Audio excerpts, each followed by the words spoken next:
দুবাইয়ের রাজকন্যা শেখ মাহরা আল মাকতুম তার বিলাসবহুল আর ফ্যাশনেবল জীবন নিয়ে আলোচনায় থেকেছেন সবসময়।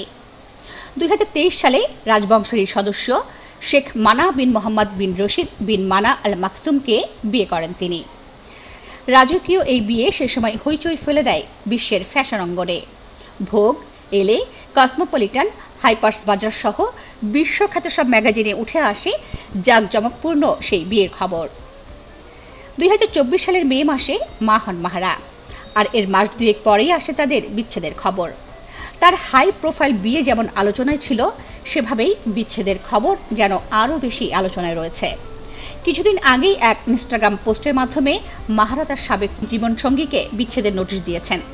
30 বছর বয়সী এই রাজকন্যা ওই পোস্টে তার সাবেক স্বামীর বিরুদ্ধে পরকীয়া ও প্রতারণার অভিযোগ আনেন।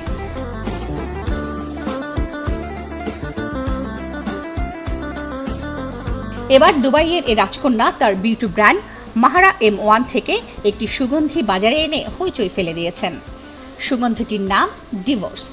মাহরার আলোচিত বিচ্ছেদের কয়েকদিনের ভেতরেই বাজারে এই সুগন্ধি আসার খবরে তাই স্বভাবতই আলোচনা তুঙ্গে। মাহরার ডিভোর্স সুগন্ধির পোস্টের নিচে অনেককেই বিষয়টি নিয়ে উচ্ছ্বাস প্রকাশ করতে দেখা গেছে। একজন লিখেছেন, ভাঙা হৃদয়ের হাহাকারকে তিনি ব্যবসায় রূপান্তরিত করেছেন। এই না হলে রাজকুমারী, পরকীয়ার শোধ নিচ্ছেন ব্যবসার প্রসার করে।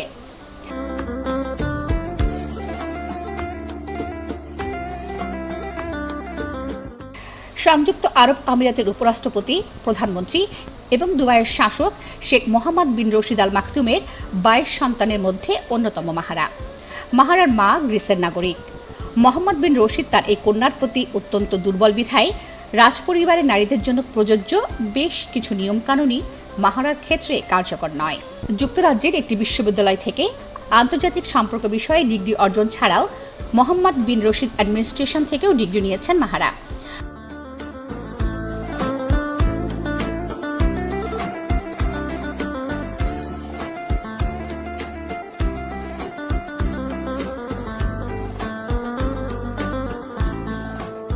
বর্তমানে দুবাই সরকারের নারীর ক্ষমতায়ন বিষয়ক উপদেষ্টা হিসেবে কাজ করছেন তিনি। এছাড়া তিনি স্থানীয় মেধাবী নারী ফ্যাশন ডিজাইনারদের বিশ্ব ফ্যাশনের মূল স্রোতে নিয়ে আসতেও কাজ করে যাচ্ছেন।